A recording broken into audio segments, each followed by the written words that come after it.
네, 안녕하십니까. 가공 샐러드입니다. 오늘부터 그 원데이 특강이라고 해야 되나요? 하루에 이제 교육학 영역의 어떤 중요한 주제들을 쭉 한번 다뤄보는 그런 강의를 해보려고 합니다.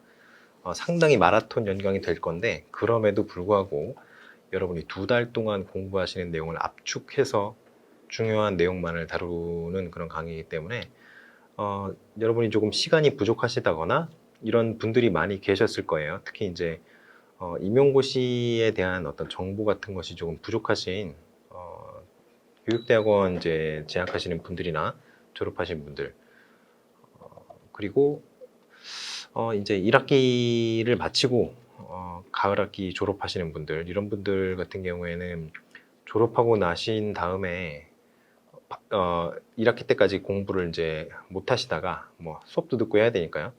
그러다가 이제 2학기 들어와서 졸업을 하셨으니까 1학기 마치고 2학기 들어와서 이제 열심히 공부를 해보자 이런 마음을 갖고 임용고시 이제 도전하시는 분들도 계실 겁니다. 그런데 그분들을 대상으로 약간 그런 분들을 대상으로 하는 그런 강의이기도 해요.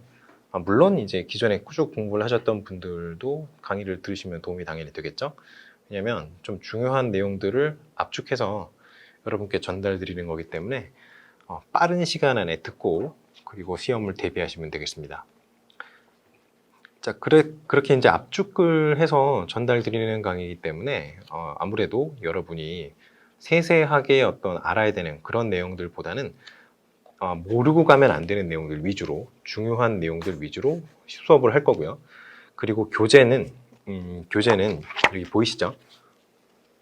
요 신박한 교육학, 요 책으로 합니다. 요 책으로. 이 책으로 하는 이유가 일단 이 책이 압축이 되어 있어요. 내용이 상당히. 그래서 이 책을 가지고 수업을 기본적으로 진행을 하는데 제 책도 있기 때문에 약간 병행을 해서 제 책이 더 내용이 좋다. 그러면 제 책으로 하고요.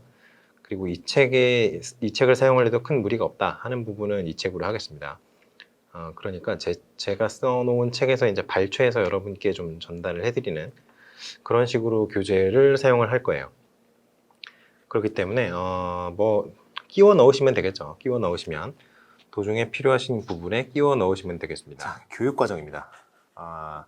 일단은 교육과정이 여러분들이 굉장히 많이 어려워하시는 단원 중에 하나고, 이게 그 내용이 어렵다기보다는 양이 많아서 그래요. 양이 많아서 그런데 어쩔 수가 없습니다. 이 교육과정 같은 경우에는 그 매년 한 문제씩 나오죠. 여러분들이 반드시 잘 보시고 가야 되는 그 영역이 몇 가지가 있는데요. 일단 교육과정이 있고요. 교수학습 이론이 있습니다. 그리고 교육행정에서도 반드시 한 문제가 나오고요. 교육평가도 거의 대체로 한 문제 나옵니다. 그러니까 사실은 다른 문제들과 이제 조금씩 짬뽕을 시켜서 전체적인 문제는 뭐 교육과정이고, 전체적인 문제는 평가고, 전체적인 문제는 교육행정이고, 전체적인 문제는 뭐 교수학습 이론이고, 이런 식인데, 그거에 다른 이론들이 조금씩 들어오는 그런 식으로 많이 구성이 되어 있어요. 그래서 여기 제일 처음에 이제 단원을 쭉 보시면요. 교육심리가 교수학습 이론이랑 좀 같이 묶여서 많이 나오고요. 여기 생활지도 및 상담도 교육심리랑 엮여 있는 경우도 있지만, 아무튼 교육심리는 이제 교수학습 이론이랑 많이 묶여 있고요. 교육과정, 교육방법, 여기는 교육방법이라고 되어 있는데 교수학습 이론이죠. 교수학습 이론이 사실은 여기가 아니라 이제 생활지도와 상담, 그리고 교육심리학 이쪽이랑 좀 엮여 있어야 되는데 여기 들어가 있고요. 교육공학 같은 경우는 좀 약간 스탠드얼론 같은 느낌이 약간 있죠. 그래서 교육공학도 이제 교육심리를 고려하지 않을 수 없기 때문에 엮는다면 교육심리, 교수학습 이론, 그리고 교육심리 이렇게 세 가지를 좀 묶을 수 있을 것 같은데요. 근데 아무튼 여기는 이렇게 돼 있네요. 그리고 이제 교육평가는 또 여기 교육연구통계 이쪽이랑 또 같이 묶여 있고요. 교육행정은 또 이게 스탠드얼론입니다. 이건 또 완전히 다른 개념이에요. 제일 어려워하는 부분이 교육행정 부분입니다. 왜냐하면 대체로 여러분들이 사대에서 그 교육학 관련된 여러 가지 수업을 들으면 느낌이 비슷해요. 느낌이 비슷한데 교육행정은 법 얘기가 나오죠. 법 얘기가 나오고 행정의 실제가 나오기 때문에 이제 경영학 얘기가 많이 나옵니다.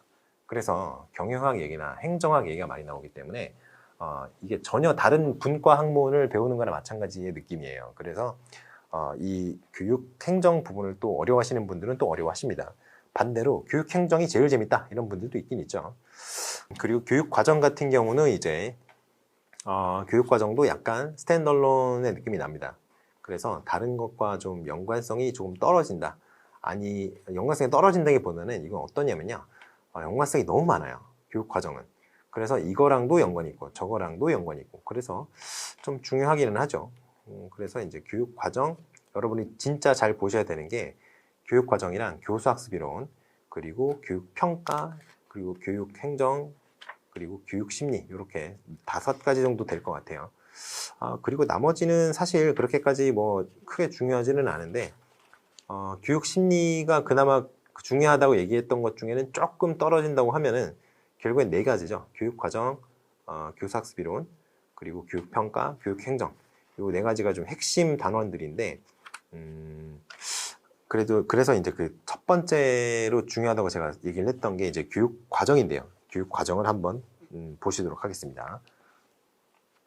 자, 그래서 교육 과정으로 왔어요. 자, 여기서 교육 과정에 어의 막 이런 거 있고요. 이 책에서는 12페이지인데요. 이런 것들은 이제 이런 거 안 실어놓으면 또 섭섭하잖아요. 그러니까 이제 실어놓은 거고요. 그냥 무시하시고 넘어가셔도 됩니다. 계획된 교육과정, 뭐 전개된 교육과정, 실현된 교육과정. 완전히 그 어떤 교육과정이라는 거에 대해서 교육과정 개론서에서 이제 나오는 그런 내용이기 때문에 임용고시에서는 잘 나오지 않는 내용이고요. 이제 교육 주체에 따른 교육과정 분류. 이 부분은 조금 중요할 수 있어요. 왜냐하면 국가 수준이냐, 지역 수준이냐, 학교 수준이냐 이 부분은 약간 중요할 수 있습니다. 그래서 요거는 좀 보시고 넘어가시고요. 자, 공식성에 따라서 이제 분류를 하게 되는데요. 공식성에 따라서 분류한다는 거는 일단은 그 교육과정이 갖고 있는 어떤 공식성이 어느 정도 되냐가 문제예요.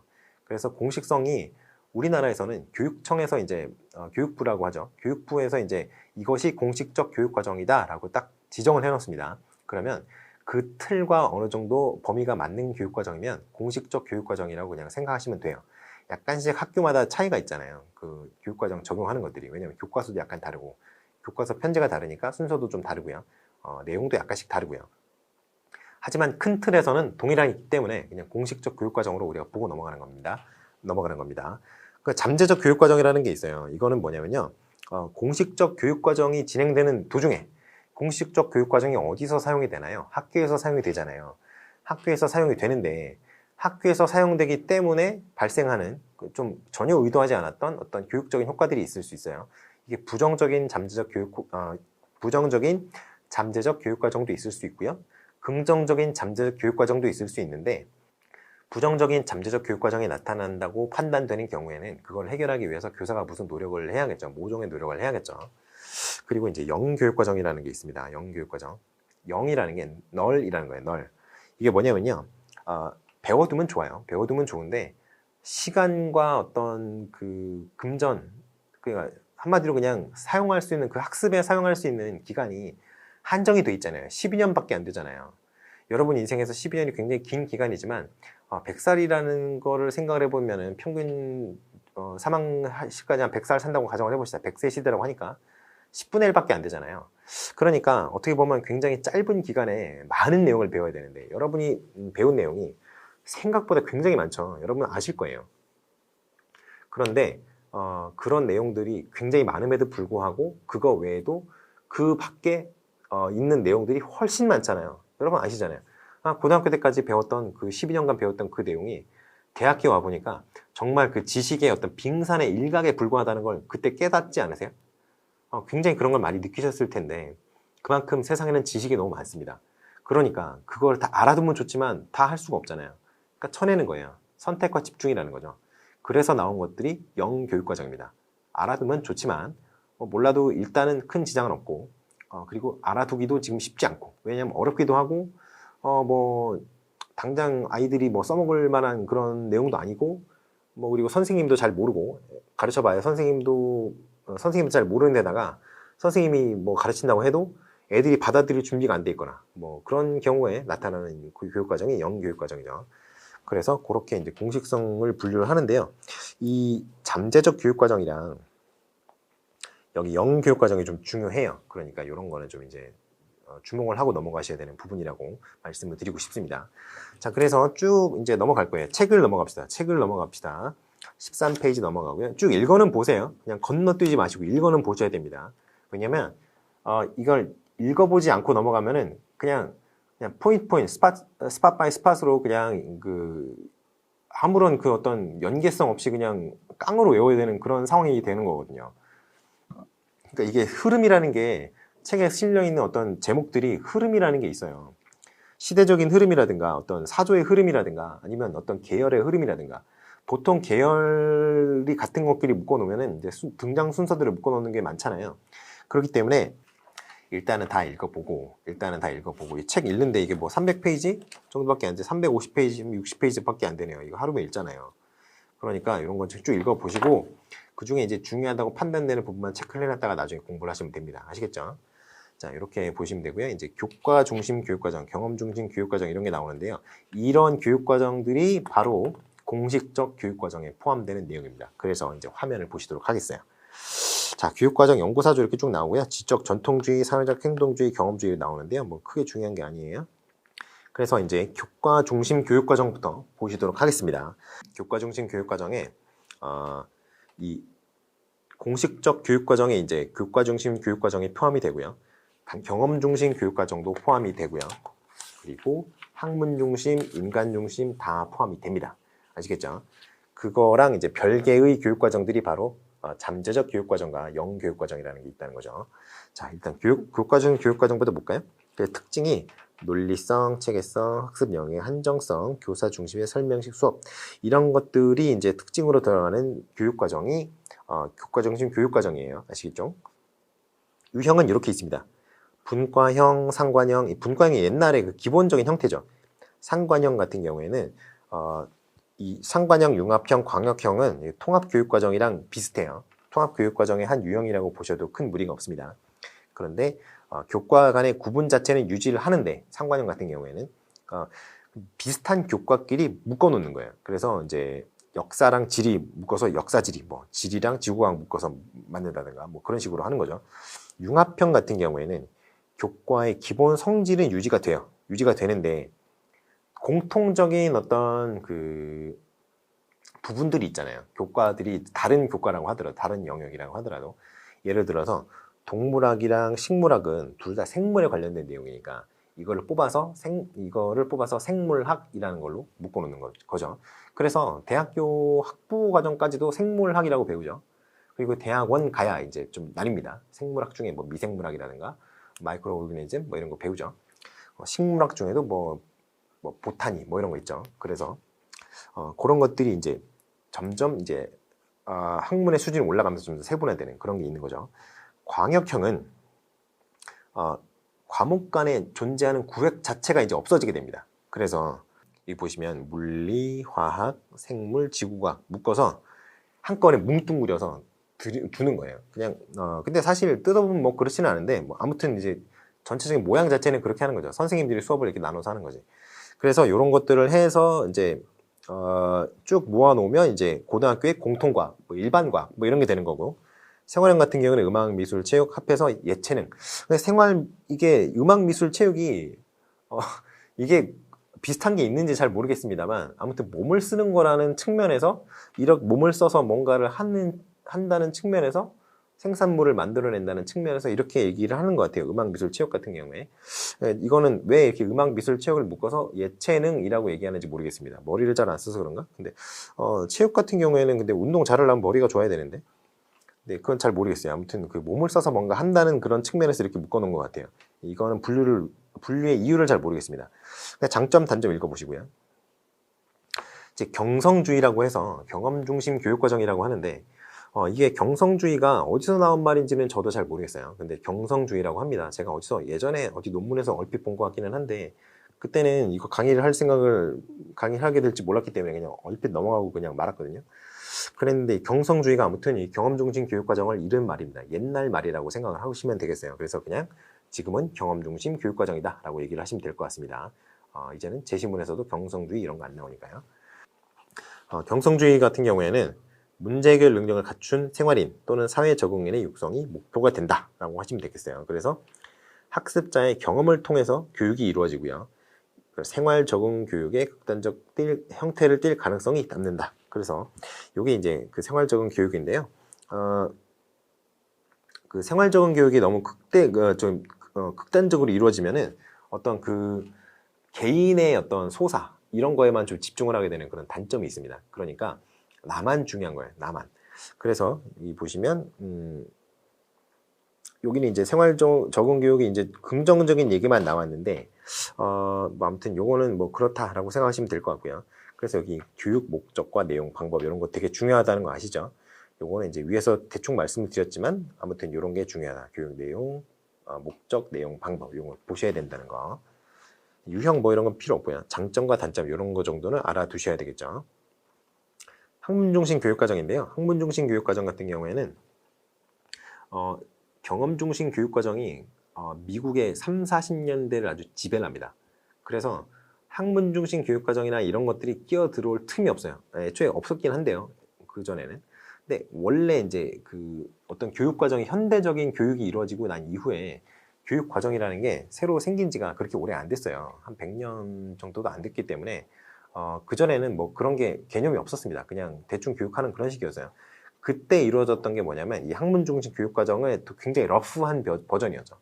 그냥 예전부터 내려오던 그 쭉 그 전통적인 과목들이 있잖아요. 그 7자유과라고 하는 그 전통적인 그 과목들부터 시작을 해가지고 여러 가지 전통적 과목들이 있는데 그냥 그걸 교육하고 끝났단 말이에요.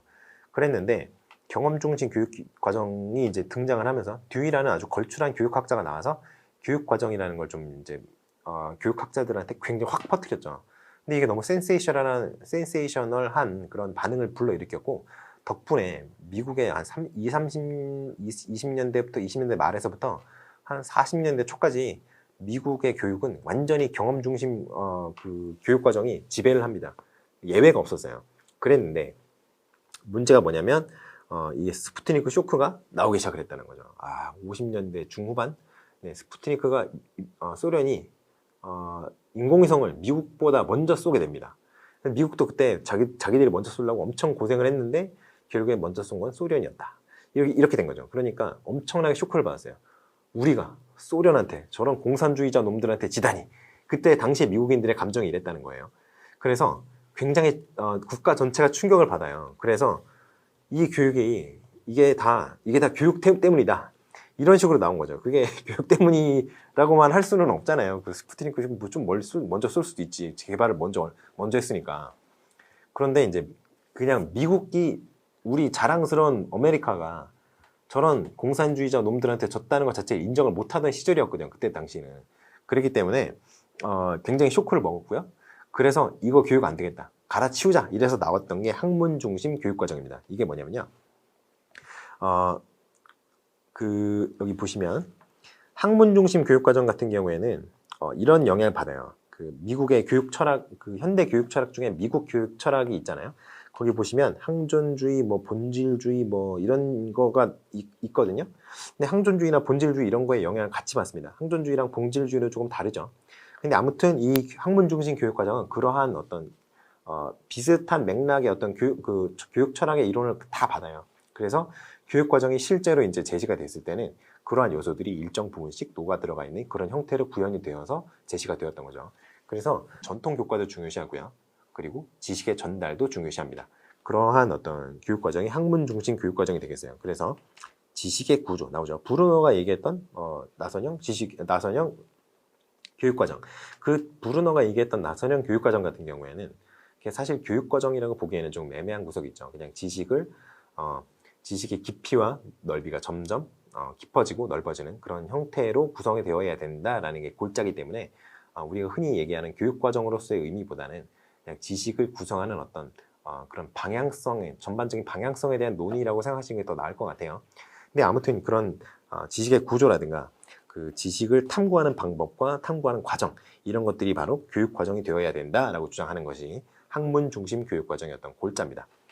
자, 그래서 교육 목적, 이거죠. 교육 목적. 전이가가 높은 지식을 발견학습을 통해서 이 발견학습이 이게 이제 유도된 발견이라고 얘기하는 거예요. 그래서 아종의 지적 능력을 향상시키는 거죠. 지적 능력, 곧 이성이죠. 이성 능력을 향상시키는 게 목적이 돼요. 그래서 이게 다 좋은데요. 교육 과정이 뭐 이렇게 됩니다. 이렇게 뭐 교사 배제 교육 과정이라 하는데 이거는 중요한 이유가 뭐냐면요. 교사가 끼어 들어갈 여지가 없기 때문에, 왜냐하면 전문가가 이미 교육 과정을 다 만들어 놓거든요. 교사는 그 전문가가 만들어 놓은 교육 과정을 전달만 하는 사람이에요. 그래서 이게 왜 중요하냐면요. 이것 측면에서 좀 비판점이 있느냐라고 물어볼 수 있기 때문에 중요한 거예요. 이 개념 자체가 중요한 게 아니라. 아시겠죠? 이러한 포인트가 있다. 물어볼 수 있는 포인트가 있다. 이런 거 좀 중요합니다. 이게 왜 그러냐면 이 교사 배제 교육 과정이라는 게 교사의 능력이라는 게 그 교사별로 다 다르잖아요. 정말 잘 가르치고 정확하게 잘 가르치고 재밌게 가르치는 선생님이 있는가 하면 그냥 와서 책을 읽고 가시는 분도 있고요. 차라리 책만 읽고 가면 나아요. 그게 아니라 자기만의 독자적인 학설을 만들어서 이상한 거 교육하시는 분들도 있어요. 그런 분들 같은 경우에는 지식을 왜곡해서 가르치려고 하는 그런 성향이 있죠. 근데 그런 선생님들이 슬프게도 공교육 현장에 있다는 게 문제입니다. 그래서 그런 분들이 이제 이상한 언어로 가르치고 그런다고 하더라도 교재 자체가 워낙 깔끔하게 잘 정리가 되어 있고 구조화가 잘 되어 있기 때문에 이상하다 싶으면 애들은 넘겨버리면 되는 거예요. 그래서 넘겨버리고 교육을 교재를 중심으로 해서 학습을 하면 되기 때문에 교사의 질이 중구난방으로 막 차이가 있더라도 결과물에 학업 성취도라는 그 결과물에 아주 큰 차이가 발생하지는 않는다는 그런 장점이 있습니다. 장점이에요. 그런데 문제가 뭐냐면 그런 식으로 구성을 해놓다 보니까 어떤 개별화 수업이라든가 이런 건 좀 안 되는 그러한 특징이죠. 아이들의 어떤 개별적인 학습자의 개인차 이런 거를 다 반영을 할 수가 없잖아요. 그럼 교과서가 몇십 종이 아니라 몇백 종, 몇천 종이 나와야 될 텐데요. 그렇게 못하니까 그러한 어떤 단점이 있다라는 거죠. 그래서 이런 것들은 그냥 쭉 읽어보시면 되겠습니다. 발견학습과 탐구학습 이게 어떻게 다른지. 이런 것들은 중요한 게 아니에요. 발견학습과 탐구학습이 어떻게 다른지 이런 건 중요한 게 아닌데 혹시나 모를 발견학습과 탐구학습이 어떻게 같고 어떻게 다른지 뭐 이런 거에 쓸데없는 거에 좀 궁금하신 분들을 위해서 지금 실어놓은 거니까 참고하시면 될 것 같고요. 여기 장단점 이런 게 중요하죠. 장점과 단점. 자, 그래서 이런 것들이 조금 문제가 있는데 장점과 단점 같은 경우에는 이제 이런 것들을 좀 위주로 이제 물어보니까 이런 것들이 좀 중요하다고 말씀드리겠어요. 자, 그리고 인간 중심 교육 과정이 나왔네요. 인간 중심 교육 과정 같은 경우에는 다 좋은데요. 인간이 중심이 되어야 된다. 좋은데 이 잠재적 교육 과정을 중요시한다는 내용이 가장 중요합니다. 아시겠죠? 잠재적 교육 과정 같은 경우에는 아이들이 학교라는 어떤 공식적으로 설립이 되어 있어 건축이 되어 있는 거죠. 장소가 마련이 되어 있잖아요. 공식적 교육 과정을 이렇게 생각을 하시면 됩니다. 공식 교육 과정이 아니라 형식 교육이라고 하죠. 우리가 포멀 에듀케이션이라고 하는데요. 형식 교육을 이렇게 정의를 하시면 돼요. 교수학습이라는 어떤 과정이 그러한 그 과정이 일어날 수 있는 장소, 학교죠. 있고 교육할 내용이 있고 교수학습에 필요한 내용이죠. 학습 내용이에요. 두 번째가 고고 그리고 가르치는 사람, 교사죠. 그리고 배우는 사람. 이 네 가지 요소가 갖춰져 있으면 형식 교육이라고 해서 공교육의 특성을 형식 교육으로 많이 얘기합니다. 그 특성 중에 하나예요. 그런데 잠재적 교육 과정은 이제 학교라는 어떤 형식 교육이 일어나는 장소에서 아이들이 모여서 공부를 해야 되기 때문에 발생하는 그러한 측면의 교육 과정이에요. 은연중에 단체 생활을 하게 되니까요. 은연중에 학습을 하게 되는 거죠. 뭐 다른 사람의 눈치를 보게 된다는 거죠. 쉽게 말해서. 그래서 아이들 사이에서의 어떤 권력 관계라든가 내가 학교에서 성공을 하려면 학교에서 공부를 할 때 성공을 하려면 어떻게 해야 된다든가 이런 것들 여러 가지를 그런 것들은 책에 안 나와 있지만 학습을 하게 된다. 이런 거죠. 그래서 잠재적인 교육 과정이라고 얘기를 하는 거고요. 잠재적 교육 과정은 공식적 교육 과정의 내용들을 다 까먹더라도 굉장히 오랫동안 남아 있어서 굉장히 장기간에 걸쳐서 큰 영향을 미친다. 강력한 영향력을 행사한다. 이렇게 알려져 있습니다. 그래서 파워는 잠재적 교육 과정이 굉장히 크다. 이렇게 알고 계시면 되겠어요. 자, 그래서 발생 원인 이렇게 나오고 현출 형태 이렇게 나오는데 현출 형태가 뭐냐면요. 발생하는 어떤 모양새라는 거예요. 어떠한 모양새로 이렇게 나타나느냐 이렇게 되어 있습니다. 자, 이렇게 생각을 하시면 되겠고요. 통합교육과정을 중요시한다. 이런 것도 좀 알아두시면 좋을 것 같아요. 근데 중요한 거는 이쪽이 조금 더 중요합니다. 잠재적 교육과정을 중요시한다. 그러니까 잠재적 교육과정을 중요시하는 평가가 있잖아요. 또 탈목표 평가라고. 그래서 잠재적 교육과정을 공부를 하실 때 인간중심 교육과정이 잠재적 교육과정을 중시한다. 이런 거 정도 기억을 하셔야 되고, 잠재적 교육과정을 평가할 수 있는 그러한 평가 방법이 뭐냐? 탈목표 평가다. 그래서 골 프리 이밸루에이션이다. 이런 거 정도 함께 묶어서 생각을 해두시면 좋을 것 같아요. 자, 그리고 인간중심 교육과정의 장단점 뭐 그냥 읽어보시고요. 하나하나 얘기를 해드릴 수가 없죠. 자, 그래서 잠재적 교육과정에 대한 관점이 있는데요. 이거는 제가 좀 짚고 넘어가야 되는 게 뭐냐면요. 이런 게 있습니다. 아까 제가 얼핏 말씀을 드렸던 것 중에 공식적으로 문서화하기 힘든 교육 의도 또는 뭐 숨겨놓은 어떤 교육과정, 숨겨진 의도 막 이런 식으로 얘기를 하는 사람들이 있다는 식으로 얘기를 했잖아요. 그런데 이 보수적 관점을 채택을 하시는 게 좋습니다. 일단 본인의 생각이 어떻든 임용고시 답안을 구성하실 때는 요거를 구성하시는 게 좋아요. 자, 왜 그러냐면요. 보수적 관점 같은 경우에는 잠재적 교육과정을 그냥 단지 공식적 교육과정을 학교라는 장소에서 제공하고 있기 때문에 어쩔 수 없이 생기는 어떤 공식적 교육과정의 부산물 정도로 취급을 해요.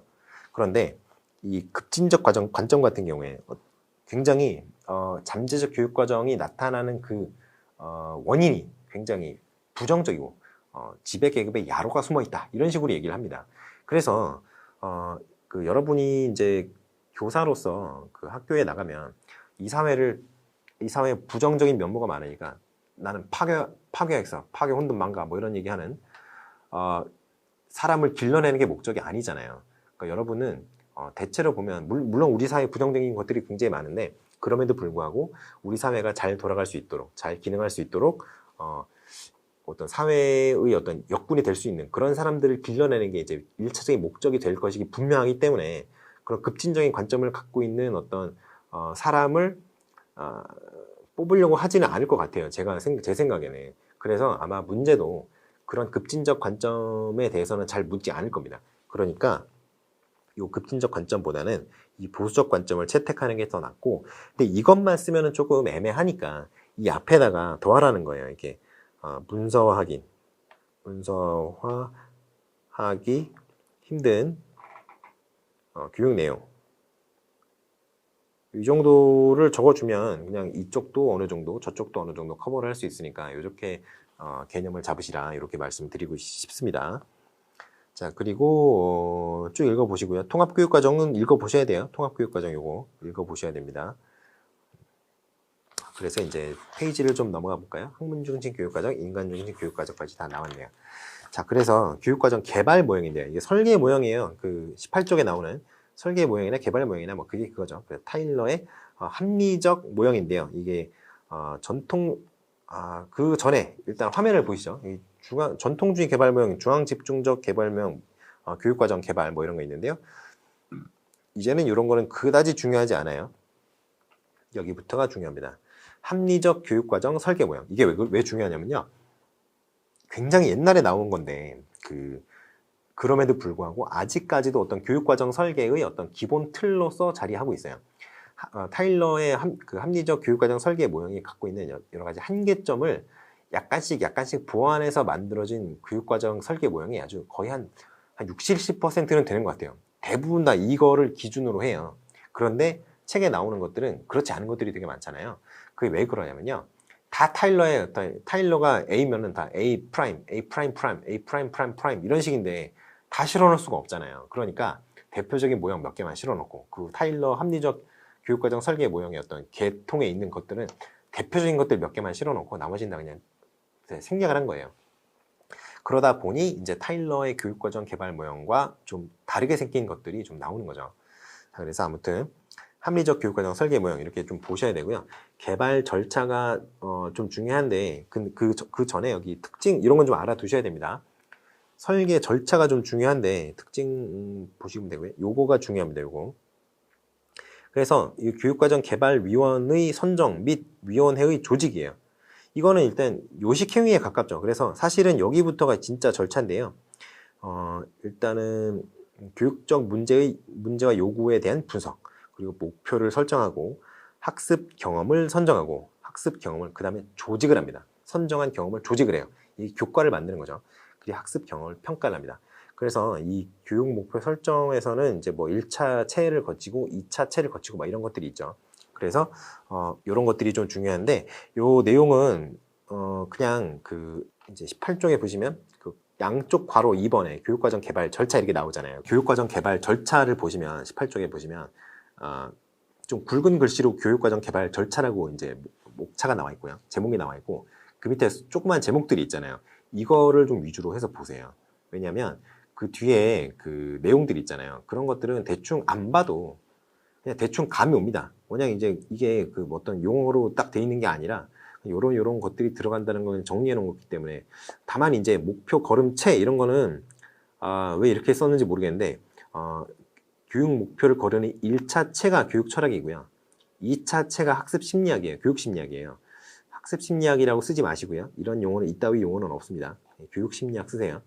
그래서 교육 철학과 교육 심리학. 그래서 1차 체와 2차 체를 거쳐서 교육 목표를 설정하게 돼요. 그 1차 체를 걸을 때는 잠정적인 교육 목표를 일단 먼저 교육 목표를 설정을 할 때 잠정적인 교육 목표를 설정을 한 다음에 체를 2번 거치잖아요. 그래서 이제 실제적 교육 목표가 나오게 됩니다. 그래서 실적 교육 목표가 나오면 그거를 구체적인 진술을 통해서 명확하게 만들어요. 왜냐하면 나중에 평가를 해야 되기 때문이에요. 그래서 구체적인 목표를 진술할 때 활용하는 것이 바로 이원 목표 분류표 또는 이원 분류표라고 하는 거예요. 근데 이원 목표 분류표 같은 경우에는 굉장히 명확하게 되어 있습니다. 행동 동사라는 걸 써요. 행동 동사. 이해한다. 안 됩니다. 계산할 수 있다. 계산하는 건 눈에 보이죠. 그러니까 계산하는 건 평가할 수 있잖아요. 그래서 직접적으로 내가 그 평가를 할 수 있는 그러한 행동들로만 행동 동사들로만 구성이 되어 있게 교육 목표를 기술을 해야 됩니다. 이해할 수 있다. 뭐 이런 거 안 됩니다. 이해할 수 있다. 뭐 알아듣는다. 뭐 이런 거 안 되고요. 평가를 할 수 있는 그런 거를 이제 그러한 동사를 써야 된다는 거 조심하셔야 됩니다. 그리고 학습 경험 선정의 원리, 뭐 기회 원리 뭐 이런 게 쭉 있는데 요거랑 학습 경험 조직의 원리. 이제 저는 이 학습 경험 선정의 원리보다는 학습 경험 조직의 원리가 조금 더 중요한 것 같아요. 물론 둘 다 아셔야 되는데 마지막에 보시는 거는 학습 경험 조직의 원리, 계속성, 계열성, 통합성. 요게 좀 중요하다 이런 생각을 하고 싶네요. 근데 이게 보시면 화면을 한번 보실까요? 여기 보시면 학습 경험 조직의 원리, 학습 내용 조직의 원리 이렇게 되어 있는데요. 이게 스코프가 횡적 개념이고 시퀀스가 종적 개념이라고 했어요, 제가.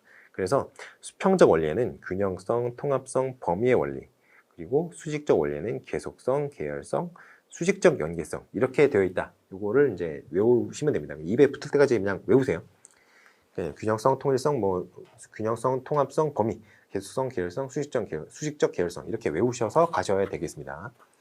평가 같은 경우에는 아까 이원 목표 분류표를 썼잖아요. 그래서 이미 이원 목표 분류표를 작성하는 순간 정확하게 작성만 했다면 평가가 너무 쉬워지는 그런 특징이 있습니다. 자, 그래서 장점, 단점 이렇게 좀 보시고 넘어가면 될 것 같고요. 그리고 이제 백워드 커리큘럼 디자인 이게 나옵니다. 역방향 설계 모형이 나오는데요. 이거는 기출이 한번 됐어요. 그래서 다시 기출이 안 될 것 같은데 아무튼 요거는 그냥 한번 쭉 보시고는 넘어가세요. 이게 역방향 설계 모형 자체를 물어보지는 않을 것 같은데 다른 거랑 엮어서 그 제시문에는 나올 수 있습니다. 근데 역방향 설계 모형 자체가 타일러 모형과 거의 대부분 비슷해요. 다만 여기 보시면 요게 다르죠. 어디가 다르냐면요. 여기가 다릅니다. 평가 계획이 먼저 만들어진 후에 학습 경험과 수업이 제공된다. 그러니까 어디예요? 타일러 같은 경우에는 여기 문제 분석, 요구 분석 이렇게 하고 목표 설정을 하고 그 다음에 경험 선정이 들어가잖아요. 근데 여기까지는 똑같고 요게 여기로 들어오는 거예요. 이게 백월드 이제 커리큘럼 디자인에서 보여주는 특징입니다. 그러니까 백월드라고 해도 완전히 entirely backward는 아니에요. 그냥 그 학습 경험 평가가 학습 평가 계획이 이렇게 먼저 들어간다. 이게 이제 백월드 설계 모형의 좀 특징이라고 할 수 있겠습니다. 나머지는 뭐 비슷해요. 자, 그리고 이제 경험주의 모형이 나왔는데요. 워커의 이제 자연주의 모형, 수기 모형이라고 그래서 이것도 몇 년 전에 한번 기출이 됐었죠. 실제적 교육과정 개발 모형. 그래서 이것도 실제적 교육과정 개발 모형을 이게 뭐였지 하는 사람들이 몇몇 있었던 걸로 기억을 하고 있습니다. 그래서 이제 실제 교육과정 개발 모형이라는 게 있고요. 그래서 요거가 중요해요. 근데 이것도 기출이라 다시 나올 것 같지는 않은데, 아무튼 그래도 뭐 안 보고 넘어갈 수는 없어서 이 단계가 이렇게 되어 있다. 출발점, 토대 다지기, 플랫폼이고요. 플랫폼, 그다음 수기, 딜리버레이션, 교육과정 설계, 커리큘럼 디자인. 요 세 가지 단계로 되어 있다. 요 정도는 알고 계셔야 되고요. 장단점까지도 좀 아시면 좋겠네요. 그래서 그 요 정도 이제 보시고 넘어가면 될 것 같아요. 그래서 이제 교육과정 개발의 어떤 절차가 여러 가지가 있는데 그거를 굉장히 정확하게 묘사할 수 있는 그런 계기가 되었다는 그 장점은 있는데 단점 같은 경우에는 이 실제적 교육과정 개발 모형이 단선적인 어떤 교육과정 개발 모형에만 적용되는 것처럼 보일 여지가 되게 많습니다. 그런데 단선적 교육과정 개발 모형은 이제 그 현대 어떤 교육학의 트렌드와는 좀 굉장히 멀어졌어요. 필요하다면 언제든 그 전 단계로 돌아가고 그 다음 단계로 건너뛸 수 있는 게 현대 교육과정 어떤 설계 모형의 어떤 트렌드인데 그런 게 아니라 약간 선형적으로 보이는 구석이 있기 때문에 좀 개선해야 되는 게 아니냐 이런 얘기가 나온다고 합니다. 학교 중심 개발 교육과정 개발 모형 뭐 SBCD 모형이라고 우리 많이 하죠. 그래서 학교 중심 교육과정 개발 모형이 어떤 거냐? 그러면 학교 단위 학교라고 얘기하죠. 단위 학교에서 어떤 프로그램의 어떤 계획이나 설계라든가 뭐 그 제작이라든가 시행, 평가 이런 것들을 다 싹 다 계획하는 그러한 형태의 교육과정 개발 모형이 되겠습니다. 당연히 학교는 개별 단위 학교는 예산이 별로 없어요. 그렇기 때문에 중앙 정부에서 만들어주는 그런 국가 단위의 국가 수준 교육과정에 비해서 조금 좀 투박합니다. 그럴 수밖에 없어요. 전문가를 고용할 수 있는 것도 아니고요. 그러니까 어쩔 수 없이 그런 한계가 있는데 그러나 학교의 실상이나 그 지역사회의 실상을 굉장히 잘 반영한 교육과정을 만들 수 있기 때문에 그런 측면에서는 좀 장점이 있다 이런 얘기를 할 수 있네요. 이렇게 이런 거 좀 보시면 되겠습니다. 그래서 절차는 이렇게 돼요. 상황 분석, 목적 설정, 프로그램 구성, 해석과 실행, 모니터링, 피드백, 사정, 재구성 요 네 단계가 마지막에 들어간다. 이렇게 해서 5단계로 구성이 되어 있다고 보시면 되겠습니다. 여기 5단계 나오죠? 이런 건 다 외우셔야 돼요. 이거 휠러의 순환적 교육과정 설계 모형 모르셔도 돼요. 네, 넘어가십시다. 재개념주의 개발 모형 중에는 일단은 예술적 교육과정 개발 모형 아이즈너가 얘기를 했죠. 그래서 뭐 그런 거 얘기를 많이 하잖아요. 뭐 교육적 감시관이라든가 뭐 그런 얘기하는 그 사람이에요. 그 사람. 그래서 일단은 예술적 교육과정 개발 모형이라는 게 예술 교과에만 적용하는 게 아니라 예술 교과가 가지고 있는 어떤 특징들이 교육과정 개발의 어떤 절차에 좀 반영이 되어야 된다. 이런 차원에서 이런 모형을 제시를 했다고 생각하시면 되겠어요. 자, 그래서 확산적 이게 타일러의 교육과정 개발 모형이 확산적 교를 경시한다라고 했는데요. 이게 잠재적 교육과정이다라고 설명하시는 분이 계신데요. 아니에요. 완전히 틀렸죠. 잠재적 교육과정이 아니고요. 교육과정을 쭉 따라가다 보면 공식적 교육과정을 따라가다 보면 선생님 생각에 좀 필요한 어떤 교육과정 내부에는 없는데 좀 곁다리로라도 좀 알려주고 싶은 내용들이 나올 수가 있어요. 그런 내용들을 이제 확산적 목표라고 하는 겁니다. 그러니까 잠재적 교육과정이라고 생각하시면 큰일 나요. 아시겠죠? 자, 이렇게 생각하시면 될 것 같고요. 그리고 이제 예술 교과가 좀 강조돼야 된다 이런 얘기를 하는데 예술 교과 자체가 강조되는 것도 있지만 예술 교과의 어떤 그 특징이나 이런 것들이 다른 교과의 어떤 교육과정 설계에서도 좀 작용을 해야 되는 게 아니냐 이렇게 주장을 한 그런 모형이라고 생각하시면 되겠어요. 그래서 이런 얘기가 나오는 겁니다. 교육과정 개발에서 예술적 접근을 부각시킨다 이런 얘기가 나오는 거죠. 그래서 교육적 감시관, educational connoisseur 그리고 교육 비평, educational criticism 이 두 가지를 중요시 한다는 거예요. 교육적 감시관과 교육 비평인데요. 그래서 이런 작업을 하기 위해서 필요한 교육자에게 필요한 어떤 특성이라든가 그 능력이 바로 이 교육적 상상력이라는 겁니다. 그런데 교육적 감시관과 교육 비평이 내용상 그렇게 별로 다르지 않아요. 그럼 어디가 차이가 있나요? 라고 물어보시면 교육적 감시관은요. 그냥 그 평가를 하는 사람 본인만 알고 있으면 돼요. 본인만 알고 있으면 돼요. 저렇게 하면 안 되지. 저렇게 해야지. 이렇게 해야지. 이렇게 알고 있으면 그냥 그게 감시관이에요. 그걸 판단할 수 있는 능력이 있는 거니까. 그런데 그거를 타인 앞에서 공식적으로 밝히면 그게 바로 비평이 되는 겁니다. 그래서 공적인 정도가 교육적 감시관은 공적인 정도가 굉장히 낮다. 그런데 교육 비평은 공적인 정도가 굉장히 높다. 그런 정도의 차이가 있다는 걸 아시면 되겠습니다. 절차는 이렇게 돼요. 절차는 이렇게 되는데 절차는 잘 안 물어봅니다. 예술적 교육과정 개발 모형을 그냥 알아두시면 뭐 나쁘진 않은데 영교육과정으로 넘기도록 하겠습니다. 자, 타바의 귀납적 교육과정 개발 모형이 나왔어요. 이게 나온 걸로 알고 있어요. 그래서 이것도 좀 안 나올 가능성이 높습니다. 이게 교사의 참여를 좀 강조하는 모형이에요. 왜 그러냐면 이거는 어떻게 되냐면 그 개별 단원을 만들거든요. 개별 단원을 만들어서 일단은 개별 단원에서 개별 단원을 이렇게 만듭니다. 개별 단원을 만드는데 지금 20페이지에 나오죠. 1단계부터 7단계까지 쭉 나오잖아요. 그렇게 쭉 나온 다음에 개별 단원을 쭉 만들어요. 이게 예비 단원이라고 합니다. 예비 단원. 이렇게 만들어요. 근데 단원을 하나 만들었잖아요. 근데 이 단원을 하나만 만들면 되는 게 아니겠죠. 여러 개 만들어야겠죠. 그렇게 누적을 시키는 거예요. 하나 더 붙이고, 하나 또 붙이고, 또 붙이고, 쭉 일련 과정을 다 만들었어요. 그럼 이게 교과의 교육 과정이 되는 거예요. 아시겠죠? 그런 식으로 개발하는 모양입니다. 여기 나오네요. 예비 단원 개발. 이게 그냥 한 개 챕터거든요. 한 개 챕터. 그 예비 단원 개발을 할 때 이런 과정을 거쳐요. 이렇게 해서 하나 단원을 만들고 나서는 만들었으니까 가르쳐야 될 거 아니에요. 그게 바로 실행 단계고요. 그때 나오는 어떤 문제점이라든가 좀 미진한 부분이라든가 이런 것들을 보완하는 과정을 거치겠죠. 그리고 나서 이런 단원이 여러 개가 모였어요. 그러면 그런 단원을 배열을 합니다. 배열을 해요. 어떤 게 먼저 오고 어떤 게 나중에 오고 어떤 거는 어떤 거랑 같이 와야 되고 이런 걸 배정을 해요. 그리고 나서 이게 쭉 모여 있으니까 이제 전체 1년 과정을 다 마쳤으면 그게 바로 그 1년짜리 어떤 교육 과정이 되는 그러한 식으로 되는 모형이에요. 그래서 귀납적 모형이라고 하는 거예요. 하나씩 누적시켜가지고 귀납적으로 큰 걸 만들기 때문에 그게 이제 귀납적 교육과정 개발 모형의 어떤 전체적인 모습이고요. 요거는 알아두시면 좋을 것 같아요. 특징 같은 거. 그리고 이제 파이나의 자전적 모형이라고 있습니다. 이거는 그다지 중요하지 않기 때문에 요거는 좀 애매하다. 세모 정도. 이거는 보시면 좋을 것 같은데 일단은 책에는 없어요. 책에는 없어서 네. 책에는 없어요. 여기 나오네요.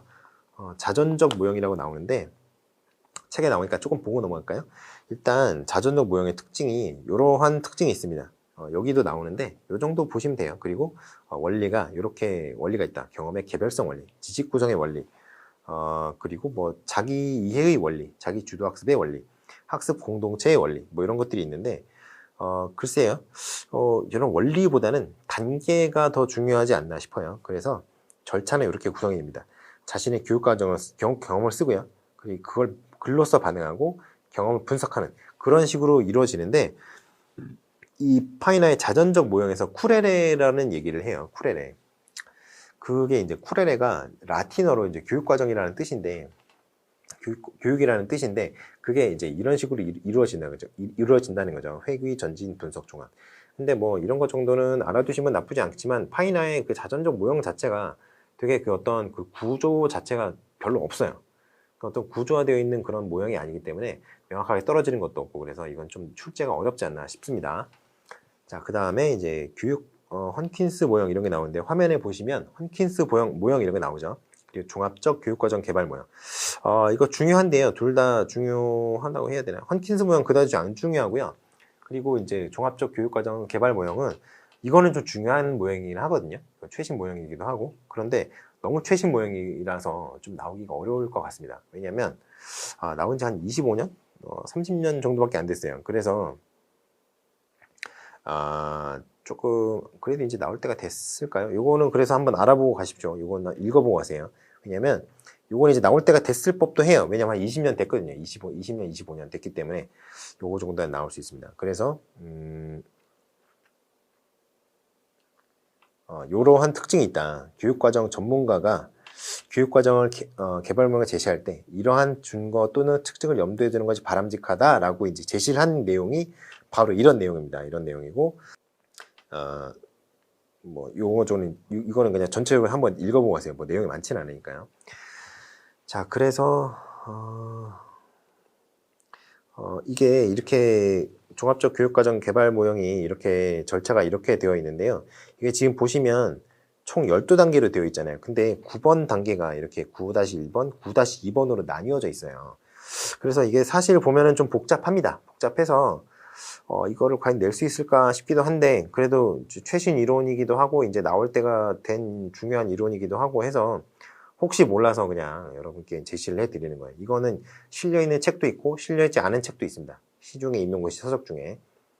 그래서 이런 특징이 있다는 거는 좀 알아두고 가시면 좋을 것 같아요. 자, 이렇게 해서 이제 종합적 교육과정 개발 모형은 끝났고요.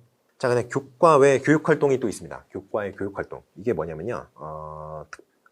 우리가 이제 국어, 영어, 수학 이런 것들이 여러 가지가 있잖아요. 그런데 그런 교과 활동 말고도 다른 활동자죠. 우리 뭐 해요? CA 하잖아요, CA. 요즘에는 이제 토요일에 몰아서 많이 하죠. 그래서 이제 특별 활동이 이제 CA인데, 이게 이제 창의적, 이게 원래는 이제 CA로 했다가 의미가 막 바뀌면서 뭐 확대도 되고 막 이러면서 지금은 이제 창의적 체험 활동으로 이제 변경이 되었어요. 그래서 이제 특별활동의 특징이 이렇게 나오고요. 이 특별활동 같은 경우에는 그 여러 가지로 이제 엮어서 낼 수 있습니다. 이게 상담, 심리 상담 쪽으로 좀 낼 수가 있고요. 그리고 저기 뭐냐, 이 특별활동을 진로지도 있잖아요. 진로지도, 직업지도 이런 걸랑도 연결해 낼 수가 있습니다. 특별활동 시간에 그런 거 뭐 탐색하고 진로 탐색하고 그런 것도 가능하기 때문에 그런 걸로 이제 엮어서 낼 수가 있어요. 특별활동의 일반적 성격 이런 것들을 좀 알아두시면 좋을 것 같고요. 그리고 구성이 이렇게 되어 있습니다. 자치활동, 적응활동, 개발활동, 봉사활동, 행사활동 이렇게 되어 있는데 이런 것들이 있다는 것 정도만 알고 계시면 될 것 같아요. 재량활동 같은 경우에는 옛날 겁니다. 옛날 거예요. 지금은 이 재량활동이 전부 통합이 돼서 창의적 체험 활동으로 바뀌었어요. 근데 제가 이걸 왜 실어놨느냐, 이게 혹시 모르기 때문에 실어놓은 겁니다. 재량 활동 같은 경우에는 이게 사라진 게 아니거든요.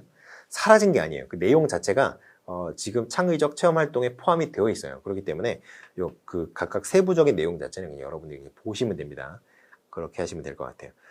자, 이제 이게 지금 핵심이죠. 이게 이제 교과 외 특별활동의 어떤 핵심이 되는 내용이라고 보시면 돼요. 우리가 창체라고 많이 줄여서 얘기하죠. 창체. 그래서 저는 이게 창체라는 걸 맨 처음 들었을 때 뭔지 했어요. 그래서 이제 창의적 체육 활동인가 뭐 그랬는데 창의적 체험 활동이었어요. 그래서 이런 것들이 있습니다. 자율 활동, 동아리 활동, 봉사 활동, 진로 활동. 이게 중요한 거예요. 이게 이 진로 활동 때문에 이 창의적 체험 활동이 중요한 겁니다. 왜냐하면 진로지도, 직업지도랑 관련해서 창의적 체험 활동을 충분히 낼 수 있는 여지가 있어요. 그렇기 때문에 창의적 체험 활동이 어떤 거다. 여기 보시면 교과와 상호 보완적 관계 속에서 알을 적극적으로 실천하고 심신을 조화롭게 발달시키기 위하여 실시하는 교과 이외의 활동이다. 이렇게 이제 정의를 하셔야 된다는 거 제가 말씀드렸죠.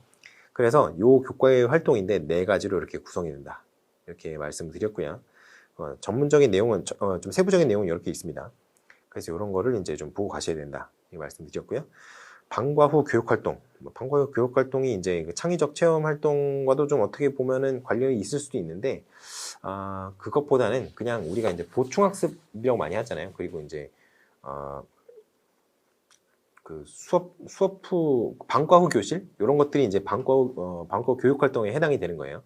그래서 방과 후 교육활동은 무엇랑 연관을 많이 시킬 수 있느냐면, 보충학습 또는 심화학습. 심화학습 중에도, 심화학습 말고도 또, 속진학습이라는 게 있어요. 속진학습,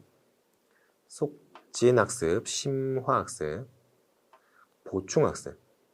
그래서 이거는 뭐냐면요. 여기 나뉘어요. 나뉘어서 요거는 그 학습이 좀 부족한 아이들에게 해주는 그 수업이고요. 심화학습과 속진학습은 학습 진도가 빠른 아이들을 위해서 속진학습을 하고 학습을 잘하는 아이들을 위해서 심화학습을 하는데요.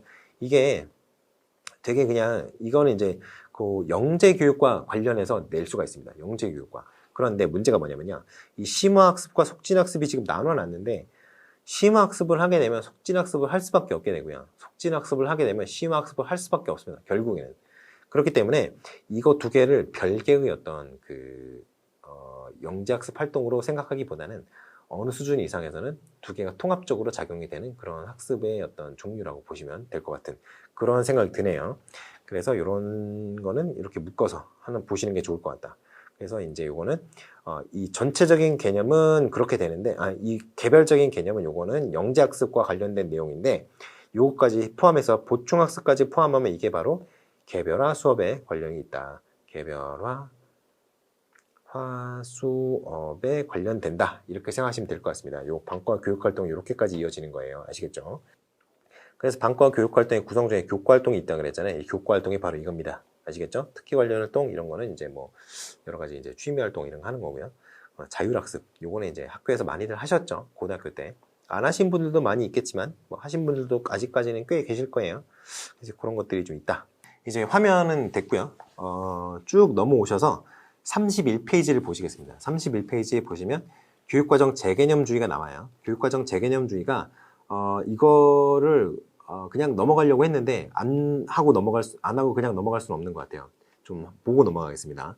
그래서 재개념주의 같은 경우에는 교육과정의 어떤 그 이전까지의 교육과정 설계랑은 설계에서 오는 어떤 단점들, 한계점들을 좀 극복하기 위해서 제시된 개념이 바로 이 교육과정 재개념주의예요. 그래서 교육과정의 이론과 실제에 대한 접근, 그러니까 방법론에 관심이 더 많은 거죠. 그래서 교육과정을 그전에는 그냥 주먹구구식으로 접근을 했어요. 어떻게 교육해야 된다 이런 식으로 했는데 교육과정 자체에 대해서 관심을 갖는 거예요. 그래서 약간 메타적인 느낌이죠.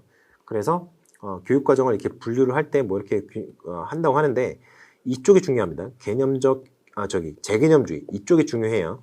파이나라든가 지루라든가 애플이라든가 이게 사실 재개념주의 같은 경우에는 굉장히 그런 쪽으로 생각할 수 있어요. 갈등론적인 어떤 입장에서 서 있는 그런 게 아닌가 이렇게 생각을 할 수가 있는데요. 그렇지 않고요. 전혀 그렇지 않고요. 지금 여기 나온 사람들이 전부 이제 갈등론적 쪽인 것 같지만 그림 같은 경우에는 갈등론이 아니잖아요. 어떤 거냐면 그래서 기존의 교육학이라든가 이런 교육과정학이라든가 이런 것들이 전부 거대 담론, 거대 서사 이런 것만 얘기를 했단 말이에요. 그래서 교육과 어떤 국가와의 관계라든가 교육과 사회와의 관계라든가 이런 거에만 집중을 했었는데 그런 것만 하느냐 그렇게 할 필요가 없다는 거죠. 지금 보시면 여기 신마르크스주의 뭐 이런 것도 나오고 상징적 상호작용론 이렇게 약간 갈등론적인 측면의 얘기들이 나오는 건 사실입니다만 실존주의는 갈등론과 아무런 관련이 없어요. 그리고 현상학도 아무런 관련이 없습니다.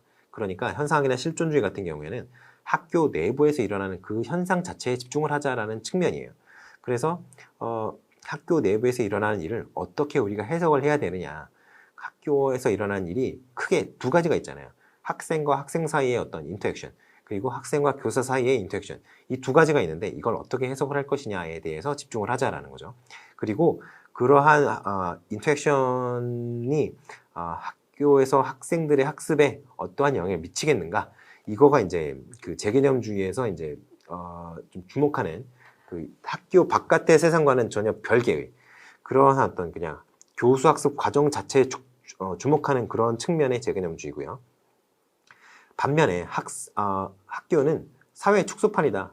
학교 자체를 보는 거 좋은데 그래봐야 학교에 관찰할 수 있는 것이 좀 확대되면 사회야 라고 하는 것들이 이제 여기 나오는 누구냐 지루나 애플 이런 사람들이 얘기하는 겁니다.